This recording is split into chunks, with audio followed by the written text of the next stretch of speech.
एक बार भगवान बुद्ध जेतवन विहार में रह रहे थे। भिक्षु चक्षुपाल भगवान से मिलने के लिए आए थे। उनके आगमन के साथ उनकी दिनचर्या, व्यवहार और गुणों की चर्चा भी हुई।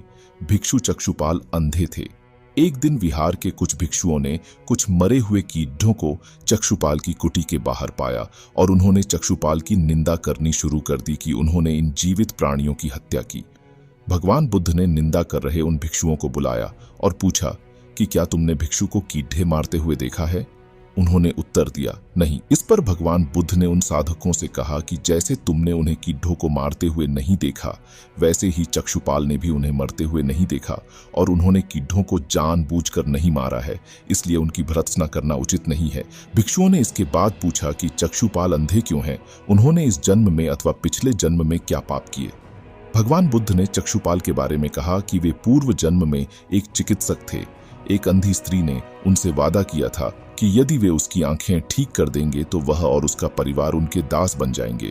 स्त्री की आंखें ठीक हो गईं, पर उसने दासी बनने के भय से यह मानने से इनकार कर दिया। चिकित्सक को तो पता था कि उस स्त्री की आंखें ठीक हो गई हैं, वह झूठ बोल रही है। उसे सबक सिखाने के लिए या बदला लेने के लिए चक्षुपाल ने दूसरी दवा दी। उस दवा से महिला फिर अंधी हो गई। वह कितना ही रोई पीटी, लेकिन चक्षुपाल जरा भी नहीं पसीजा। इस पाप के फलस्वरूप अगले जन्म में चिकित्सक को अंधा बनना पड़ा।